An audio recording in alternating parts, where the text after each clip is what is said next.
Hello friends, मैं आज आप लोगों को एप्लीकेशन ऑफ स्पेक्ट्रोस्कोपी में से यूनिट 2 मोस्ट इम्पॉर्टेंट क्वेश्चन आप लोगों को आज एक्सप्लेन करूंगी, जो है FTIR। अब हम FTIR के बारे में डिस्कस करेंगे। FTIR stands for Fourier transform infrared. It is a technique that uses infrared light to observe properties of a solid, liquid और गैस। FTIR का फुल फॉर्म क्या है? Fourier transform infrared. इस टेक्निक का यूज हम किस लिए करते हैं? ताकि वो सॉलिड, लिक्विड, गैस के ऑब्जर्व प्रॉपर्टीज को बता सके। It is the preferred method of infrared spectroscopy. तो ये किसे प्रिफर कर रहा है? इंफ्रारेड स्पेक्ट्रोस्कोपी को प्रिफर कर रहा है। In infrared spectroscopy IR radiation is pass to a sample. जो इंफ्रारेड स्पेक्ट्रोस्कोपी है वो रेडिएशन किसे पास करता है? सैंपल को पास करता है। Some of the infrared is observe by the sample and some of it is pass through transmitted. क्या कहा गया है? कुछ इंफ्रारेड ऑब्जर्व करते हैं सैंपल को और कुछ क्या होते हैं? ट्रांसमिटेड हो जाते हैं।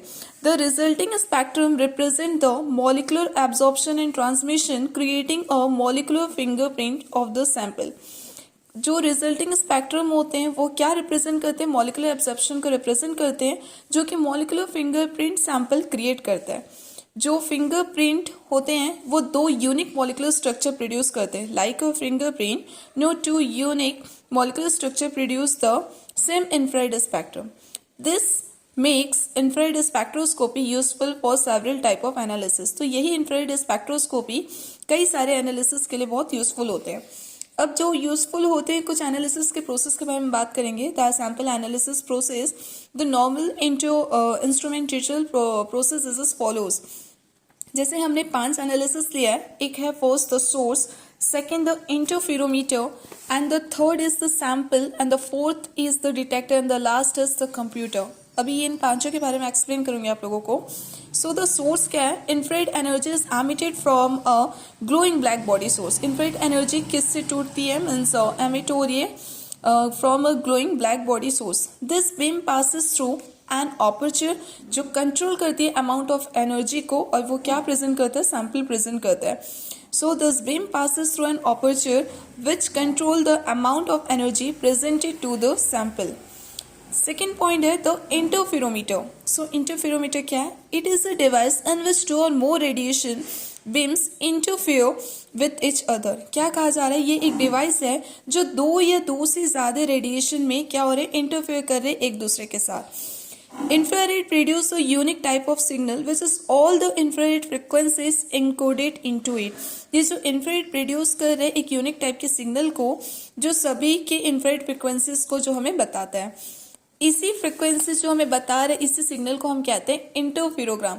दिस सिग्नल इज इंटरफेरोग्राम, और यही रिजल्टिंग इंटरफेरोग्राम क्या कहलाता है? हमारा interferometer. The resulting interferogram signal then exits the interferometer. Third topic की हम बात करें तो वो है द सैंपल।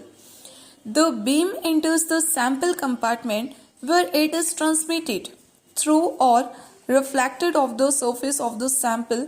और किस पे डिपेंडिंग करता है? उसके एनालिसिस के टाइप पर डिपेंड करता है। Depending on the type of analysis being accomplished. This is where specific frequencies of energy which are uniquely characteristics of the sample are absorbed. Fourth point है हमारा the detector. The detector used are specially design to measure the special interferogram signal. इस detector का use हम, जो हमें इंटरफेरोग्राम signal के बारे में उसका डिजाइन दे सके, उसका शेप दे सके, इस चीज के लिए डिटेक्टर का यूज करते हैं।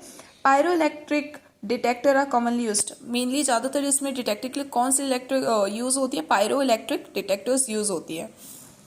And the last point is the computer. The measured signal is digitized and sent to the computer where a mathematical algorithm is applied on it, which is called, जिसे कहा जाता है Fourier transform. The final infrared spectrum is then presented to the user. इसके बारे में हम कुछ applications देख लेते हैं। FTIR जो यूज्ड होता है, analysis of raw material and finish product, analysis of chromatographic sample and micro samples, analysis of impurities in mixture, identification of organic and inorganic compounds, and the identification of chemical bond और उसके structures भी बताते हैं, cell and bacteria का structure, studies of cells and bacteria, study of physical properties और उसके कुछ physical properties भी के बारे में स्टडीज करते हैं इस पे। अब इसके कुछ एडवांटेजेस देखते हैं। Provide high resolution and high quality spectrum, provide quickly spectrum and save time, it complete a scan within 1 or 2 seconds. Solid, liquid and gases can be analyzed with FTIR. Can analyze even small concentrations. It is not destructive technique. अब FTIR के कुछ diagram देख लीजिए। जैसे कि मैंने क्या क्या लिखा, एक बार पढ़ के बता दे रही आप लोगों को। ये लिखा है मूविंग मिरर, ये है फिक्स्ड मिरर, ये है बीम स्प्लिटर, ये हम जो सैंपल लेते हैं सेल का वो है, ये डिटेक्टर है, ये कंप्यूटर, एंड ये लिया गया इंटरफेरोग्राम द सिग्नल कंप्यूटर जो रिसीव्ड होते हैं वो। तो ये हमारा डायग्राम है FTIR का। होप आप लोगों को FTIR टॉपिक अच्छी लगी होगी। अगर उसके बाद नेक्स्ट टॉपिक अगर आप लोगों को जानना है मीन्स जो इम्पोर्टेंट है, सो प्लीज़ आप लोग मुझे कमेंट पे बताएंगे। अगर आपको वीडियो अच्छी लगी तो लाइक कमेंट शेयर जरूर करिएगा। Thank you.